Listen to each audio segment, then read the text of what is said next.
Hello and welcome to the Bug Culture Trips podcast, all about travel. We're joined by a very special guest, Eleni from the Greek Tourism Board. Hello. Hello. And I've also got, to my left... It's George, Culture Trip, Commercial Director. And we're here to talk about, let's start by talking about all things Greece, actually. And we were just moaning or complaining about WTM World Travel Market, which is around about this time of year. But the other thing that happens at this time of year is a lot of things looking forward. And we're starting to plan ahead to next year, travel trends and all of those kind of things. But I guess for you, what does the end of each year mean and what does looking forward mean for 2026? Actually, to be honest, this amazing travel trend that we plan so much ahead, it's amazing for us.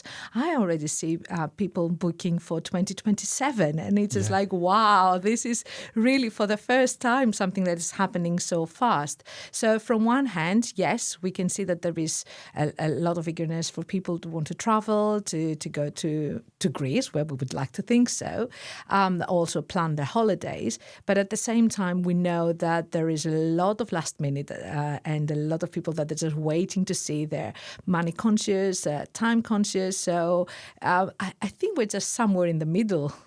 I've seen, I think Expedia recently set out their travel trends. I don't know if you've seen it, but there's a lot of press around it.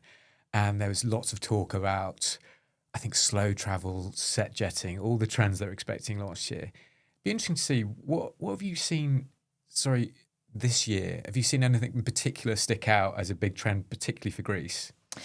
Well, we definitely see the slow travel. That is a trend that it's growing. Yeah. And although that it's not necessarily fit with Greece, because most of the times our travelers, they want to take the train to go faster to the destination. You can always catch the train, of course. You know, if you just make it and engage it within your travel. It could only take like 2 days extra and catch the train from Italy and then go to Corfu. So there are options if you really want to go with this plan. But in our case, I have to say what we saw is that a shift from the hot months, let's say July and August. And by hot, I definitely not mean by the weather. I mean, the popular months. I going into more the shoulder season, let's say spring, but to be honest, the best season ever for us, it's now. It's September, October. We even have one of the best November in bookings that it's coming now. It's interesting, isn't it, how for years, we met and I've met with many tourist boards, and always the remit is obviously to promote the less well-known destinations, but then also promote the shoulder months. And more you get people like yourself talking about the winter season and how it's, such a great time to visit. What's the actual transport like in terms of accessibility in flights if you're talking sort of November? Well, you're absolutely right, George. This is a lot of talking, and this is happening a lot of times because it is our challenge. Yeah. It's easier, let's say, now with good prices and good offers to make people to travel in spring and in autumn. But what about the winter? And the winter, to be honest, it's more a mindset, I would say. It's more from our side to persuade people that they will have an excellent time if they visit Greece during the winter. So you have this group of people that they're looking for the winter sun. Yeah. And okay, yes, we're one of the countries that they have 300 days throughout the year with sunshine, but it's not the sun winter destination like you're going to be laid out in the beach for 25 degrees. But the weather, of course, is still mild. So we are trying to, give these opportunities and options to the public that they want to go for something different, to maybe one of the mountains and see Greece in a different way. And that is more challenging, I have to say, not because they don't know the destination. I think people that are coming to Greece, they trust that they're going to have good food, they're going to have a great time, they're going to enjoy the Greek hospitality. And coming back to your question about the connectivity, it's not really that bad because especially Athens is throughout the years with a lot of choices from scheduled flights to charter flights to really you have a very good connection. And then from Athens, it's not bad. Who leads that conversation then around a trend, let's say? Do you look at data and say, okay, we need to get this message out? or is it led by the conversation with people coming to you and saying, look, we want to do this at this time of year, or can you suggest something for a different type of travel? How does that conversation work? Well, we definitely follow the trends. As you mentioned, there's a lot of trends and a lot of reports are going out about all these things. And we see that this is something that people would like to see Greece in a different way. But at the same time, of course, there is a very long discussions with the tour operators that they're offering the flights because, we can only promote and push some destinations. But if it's take you, half a day or one whole day to reach and make a connection flight or need to take a lot of things, then automatically I think the public just go off and they say, I'll try to get just something much, much quicker. So in our case, we're trying to give, let's say, more options for the tour operators to have flights like Thessaloniki. Which for us, it's really an amazing city break, a second option after Athens, of course, that you can have and you can have a great time. You can make a combination and travel, of course, to the northern part of Greece. But even just for a city break, Thessaloniki is amazing. Yeah, you don't, certainly from my point of view, you never really think of Greece as a great 3-day city break venue, and maybe I should. I think I've probably got it all wrong. I guess it's because I travel to the islands, which is a slightly longer commute. Have you been to the islands at winter time, or is it always October, which is not too bad, I guess. Yeah, late September, October. Now we've managed to say, especially the big destinations like Rhodes, Crete, and Corfu, to go until mid-November. So that's already a big step. But on the other hand, as you said, we need to follow the trend that is coming from the public. If the public doesn't want to travel to Greece in November, there's no point of having a commercial flight there full. But on the other hand, does the public knows what their options are and how amazing Greece might be? I mean, we have people coming to us and say, oh my goodness, Meteora, it's been amazing. It's this mountain rocks. And I've never thought that there's something like that in Greece because in my mind, it was always the blue and white islands and I would love to go there. Houses. Like, honestly, Meteora is just looks stunning. It is a great destination and can be out throughout the year. You don't necessarily need to do it. Maybe not when it's too hot, let's say, but definitely all the other seasons because it's quite high. So the temperature, it's really nice and it's very easy to move around and the nature is beautiful there. Digital nomad, that was a trend. I'm assuming it still is. But how has that continued? Is that still something you're going to be pushing forward for next year, looking to invite people to Greece and promote it as a place where you can work and obviously enjoy it as a destination? Yeah, that's absolutely right. And to be honest, this is something that we see with a lot of influencers doing that as a lifestyle, not just for a few days, but mainly moving around the world. But to be honest, I think what is important, and when it comes to digital nomads, it's the prices. So they need to find easy accommodation. They need to be in a place that it's very accessible with the flights and everything, and be able to move around, but prices are very, very important. And at this time, Europe, I don't know if it's the best place when it comes to prices because prices are going up everywhere. Hopefully, we still feel that in Greece it's not that bad, and you can really survive, with find an apartment, and let's say it's not that bad. The situation is not that bad, I would say. But compared to what it used to be 5 or 10 years ago, it's definitely all prices have been high. Sure, yeah. I want to go back to slow travel, which I haven't quite yet defined in my head brilliantly. We're finding more and more people are wanting to go to places that are less crowded. It's like a thing that's been obviously going on forever, and the talk about over-tourism and stuff like that. Are you seeing, maybe not just particularly in Greece, but chats amongst your fellow tourist board friends that people are wanting to go to more remote places? Is that a thing? Oh, yeah, definitely. we're always coming back with questions like, what is the island that you can, I will avoid the crowds, and not a lot of people can go there. But and there are, of course, a lot of islands like that in Greece, and we're throwing out names like Sifnos and Folegadros for people that they've never heard about this island before. Don't make me pronounce that. Literally. Exactly, or difficult to remember afterwards. But I've been doing with a campaign with less well-known islands with Folegandros the last couple of years, and the people say, "Oh, we finally learned about that island." But yes, no, realistically, the islands, of course, they're there. The options are there. But when there isn't a direct flight, I think that it's really what people need to think more, that if you want to go to a more remote island, you will have to, take a boat, or, not have the 5-star hotel that you might have in your mind, And then sometimes we feel that luxury, it's more exclusive and secluded. So for me, if you go to a very beautiful boutique hotel with 10 rooms, and you might not have the full service limousine and everything, but you can have your morning swim just in front of the hotel. That's already luxury. Man. I can so do that right now. Are there any of those destinations that still surprise you when someone says, "Oh, there's a new place that we want to give us the promote," hot and tips. like, "Oh, I've not heard of that myself yet." Well, no, You to know be honest. everything.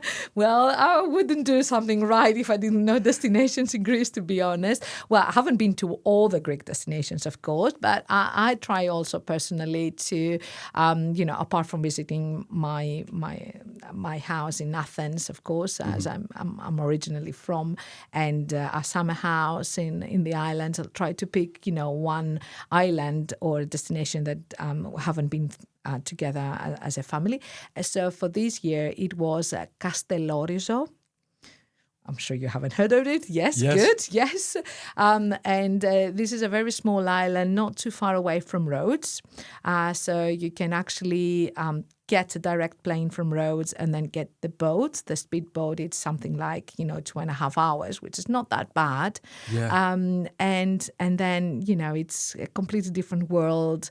It's really a very small island with beautiful tavernas and people that they're just just look when they see a stranger and still a foreigner, they're excited that you're visiting their place. So yes, I mean I do understand with overcrowdedness and everything, people that try to find this special place, but it's not really that hard to look, and you don't really have to go to something really remote that you don't know anything about it. Greece supports, I think, the fact that wherever you go, you will have a decent food, and most of the time you will have a great food, to be honest, with fresh materials and fresh products and nice tastes. So, and then people will be open and hospitable. So, I think if you keep these two ingredients, no matter where you're going to Greece, you will still have good time. But I also think it's like you said, it doesn't need to be a major change in your habits, like a little bit of extra effort, that extra boat ride or whatever. And it doesn't even need to be a 2-hour boat ride. It can be an extra half an hour away from the airport, and you see all these little benefits. I think I was, again, a stat not to quote me on because I'm very good at getting these wrong, but I was seeing some stats from the Italian Tourist Board, which was saying something like 95% of their tourism is made up of 5% of their destinations. Yeah. But I don't think that's unusual, isn't it? It's quite universal across lots of destinations that they have 3 or 4 major cities or major hubs that just that mop up all the tourism. So yes, indeed, we're all facing the same challenges, to be honest, and we're all saying the same things. So when we come to podcasts like that, and everyone's talking about food and gastronomy and hospitality, I know that it sounds all the same, but at the end of the day, I think, especially in Greece, every destination has its own character. So it depends really how you're feeling, what exactly are you looking for. It's a completely different. My advice, it wouldn't be the same when you're saying I want to travel with a family, with the kids, or I want to do a solo travel, a single with my friends, or it really changed dramatically which island you should choose to go. And what we are trying to do is use this smart combination. Yeah. So take advantage of the direct flight and then visit something else. So for example, Kos, it's a very well-known destination with a lot of direct flights. And then you can take the boat and go to Lipsi, which I'm sure, again, you have never heard of before. But it's a very small, beautiful island. And for a couple of days, you see something completely different. And by that, I think people that just have this possibility to do more things, different things, and fits more, you get into really the local community and the culture of different island. And, you know. I think your point was really well. If it was a good one when you said earlier that when you go to the more less well-known destinations, and also when you go in at slightly off-season, you just got more. People have got more time for you, and they're really grateful to see you. And I think that's such a positive thing, isn't it? Because so often I've gone to places with the family in August, and you'll go to a restaurant, and these poor people have been working 18-hour shifts, and this could be in Italy or wherever, because they've got 6 months of the year, 7 months of the year to make it count. That's how a lot of these places work, who are fueled by tourism. They've got to work those, 17-hour days, and it's crazy. And yet when we talk about Italy a lot, we went away to Naples, and we went really early April, and we had such nice conversations, and people were so bright, and it was lovely to see us. But well, it's true that the people that are working in tourism, it's not an easy job. Yeah. As you said, they have to work under a lot of pressure, sometimes without a break, without a weekend, and definitely not 9 to 5. Yeah. So we definitely consider that, and we realize that, in order for you to have a good time, someone else doesn't. But, it is in our DNA. We found out that this is how it's been done. And also this is the 5 months or the 4 months that they're really, really pushing to do this work. And that after that you will go back to a different lifestyle. So sometimes when we are as a destination, as a country, of course, as strategically we say, all year round holidays and I don't know how feasible is that with the local community, because you have to think that the people that they're working into tourism, then in November they will go back to schools, they will go back to their normal jobs, they might go back to the bakery that they own, so or even just natural things, have the harvest of the olives and do all these things that it makes you to have a balanced way of life, I would say. And also the transformation of the region. I mean, we have cases like Chania in Crete, where from October to May, you have all the students that they're studying in the area from the university, the teachers, the nurses, the doctors and things like that.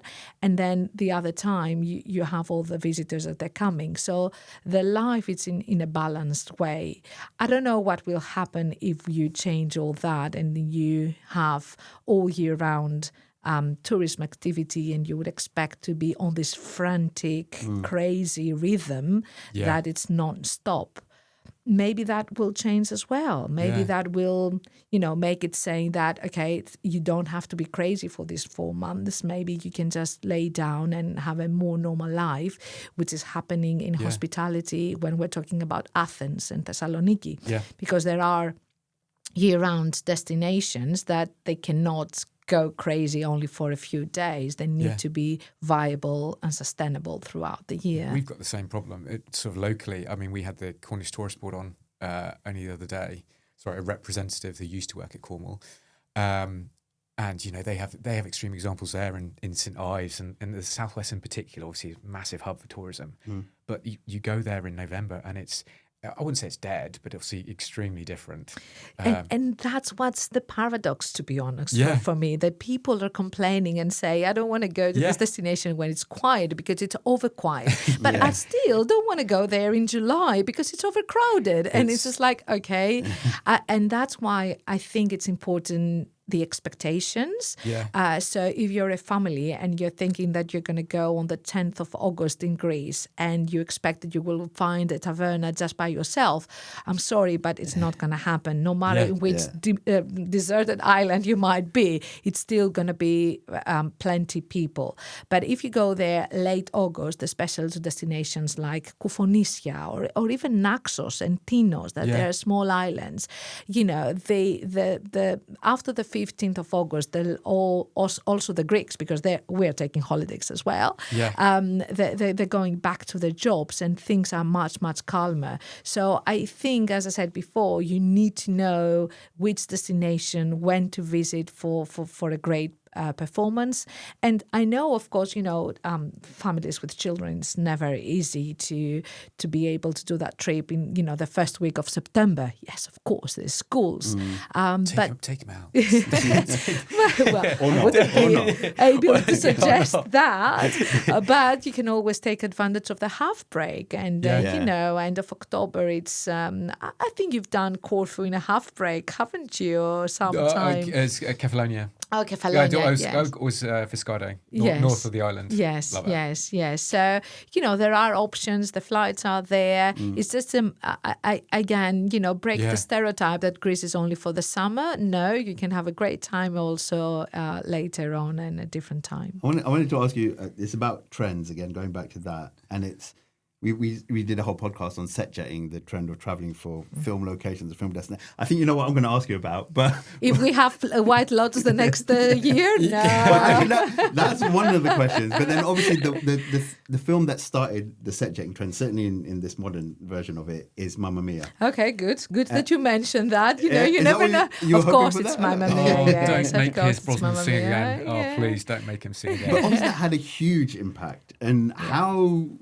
is that over, or are people still traveling for Mamma Mia and trying to recreate? How can it be over? You have Mamma Mia the musical, you have all the films, and you have Mamma Mia the party, you know. You were there the other day. You had an event. Yeah. Every time we're there, it's always a great time because you have this atmosphere of getting into Skopelos or Skiathos where Mamma Mia was filmed, and you can relive it again with all the ABBA songs. You know, it's an amazing experience. You can't predict that though, right? That comes out and it becomes such a big phenomenon, and then you have to capitalize on that. Or was that something you think was expected, that we're going to have this big reaction to the film and people are going to want to come and travel here for it?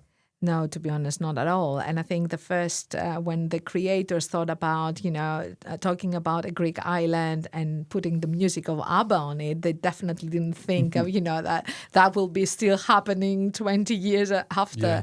But, I think the hit of Mamma Mia shows that the great love of the Brits when it comes to music and having a good time and the entertainment. And at the same time, with Greece and some great, very nice areas. And to be honest, Skiathos is the island that they have been capitalizing more, that feeling of going back there.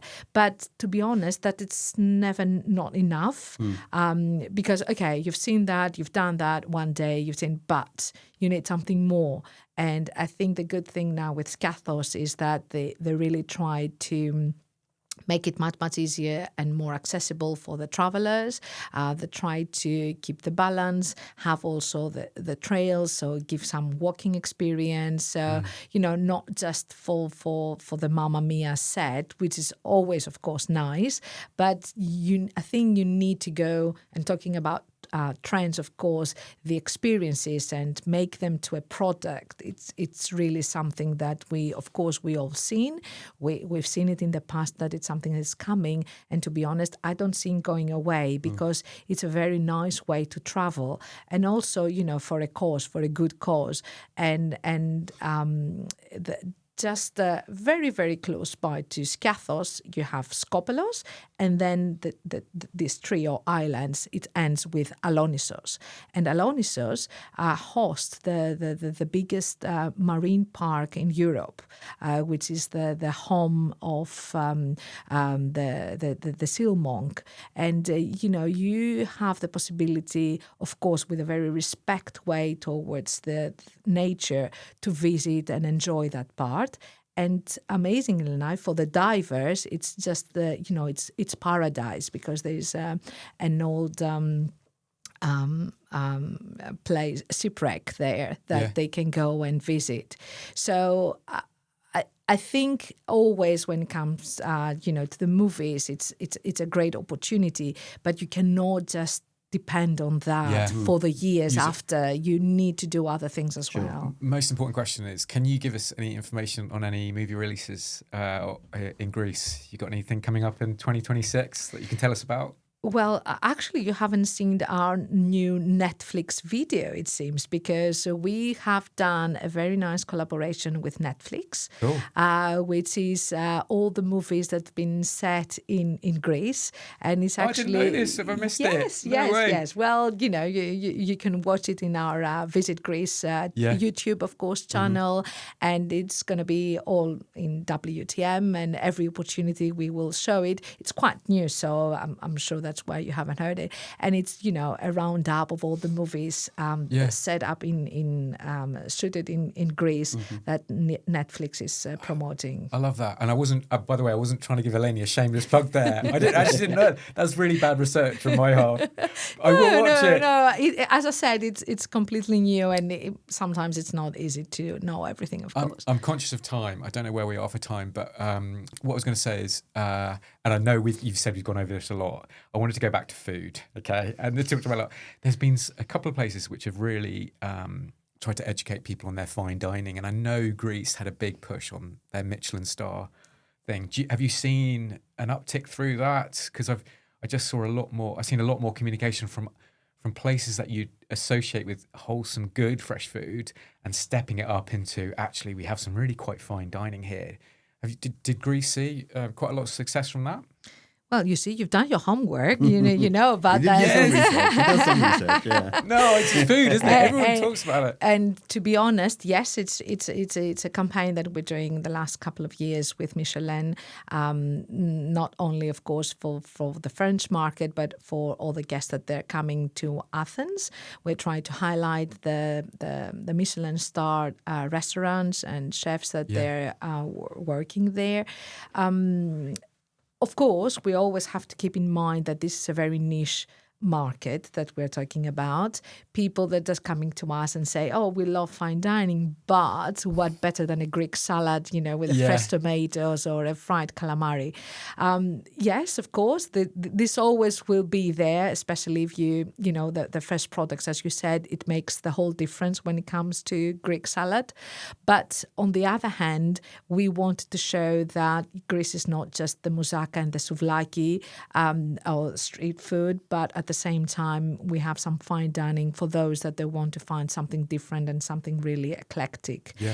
And what is more proud too is that some of the Michelin stars are green Michelin stars. So we have some restaurants that are really farmatable, that they're producing they have their own gardens, they're producing their own products, and they're offering the best experience. Yeah, that's great. Well, I know we said before that all destinations, we say the same things, but, the soil and, of course, the weather, it makes a difference. And in cases like the wine, for example, Assyrtiko wine, which is a very special variety in Santorini, because of the ground, because of the wind, because of the whole surroundings and the volcano coming from Santorini, it makes a completely unique taste. And that it's something that you cannot find anywhere else. Yeah. I think we in a minute we're going to have to sort of call it a day, because we could talk forever, I think. But I'm going to put you on the spot slightly and talk about 2026, and actually not just for Greece, because obviously you do loads of stuff in the travel industry and you talk to colleagues about things. What, if you could pick out one trend you can see either growing or you may be reducing in popularity, what do you see for next year? And I know it's a massive question, but I'd love you to say what you think will be any sort of major trend, maybe not just next year, but the next couple of years. What do you see happening? Well, I can say what I would like to see happening, and this is definitely responsible traveling. And this is something that we're really, really fond of, and we're trying to focus on that and give more options to the people that they're traveling. I know that a lot of travelers, when the moment they hear the word sustainability, they just back off because they don't understand what that means, what it means for the travel, what it means for the price, what it means for the holidays. But if we're really trying to think a little bit more when we're making the booking, when we are choosing a destination and thinking more, as I said before, also for the local community and how you can integrate and have really the cultural experience that you want to take out with you from this trip, I think this is a trend that it will really worth to continue having. I hope so. I think look, we're talking about travel extra. I think people, especially us Brits, tend to think here it's sustainable tourism, here responsible tourism, think, that's extra effort, it's extra cost, extra time. But actually, something can be so easy and so simple, and actually really quite a good effort. An extra change journey that takes a little bit longer can be really lovely. So I think I almost think it's the mindset, and it's not just exclusive to us moany Brits. But I think we tend to think, that's a bit hard work and I just want to get there quickly. But that's not the case, is it? Exactly. And most of the times it's not even that, because let's say you take out the transport out of the equation and then the moment you are there, you're just thinking, this is my luxury holidays. I've paid for it. I deserve it. I can have, change 5 towels per day, let the water running, and I can have all the waste that I want because I've paid for it. I've paid for the buffet. So I need to get all that back. So if these little things change a little bit the mindset, as you said, and you just consume whatever you really want and try to minimize the waste, and also, be conscious with the water. Nobody said, of course, not take showers, especially, in the summer. You don't want that. But, just the waste, I think everybody is talking about, and just be a little bit conscious with the things that you're doing over. Nobody said, you shouldn't take a car and drive around to explore the destination. Of course not, or stay in one place. I think you just need to be more sensible in your consumption and the things that you're doing for your footprint, or be similar with the things that you're doing when you're back home. Because I don't think a lot of people, they're changing towels every day or bed sheets or things like that. You just have to be just a little bit more conscious for small things, and then I think automatically we'll all be able to contribute to that. Last question before you go, and you're only allowed one word answer. Greece. Yeah, okay, I'm going to give you Greece. Where's the destination you go to next year in Greece? Name the one place you think you've got to go to this. Oh my goodness, I'm a Greek. I haven't decided yet. It's too You mentioned a place already that I can't even pronounce already. But that was last year, and then we have to keep a new one for next year. You can come back to me, it's fine. I can come back to you and give it as a tip. But there's definitely a lot of new destinations that I haven't been before. I think I've said Koufonisia, which is a very small island not too far away from Naxos or Mykonos. So I think, there are a lot of options that you can go. So maybe I can persuade the family to try Koufonisia the next time.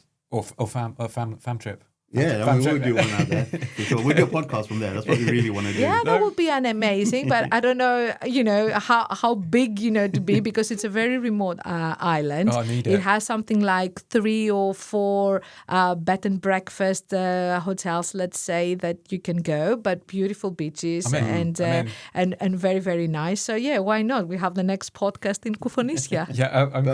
Perfect. We have to cut it there. Thank you so much for your time. Again, I could have talked forever. Eleni, you've been brilliant. Thank you so much. Thank you. Thanks a lot. Thank you.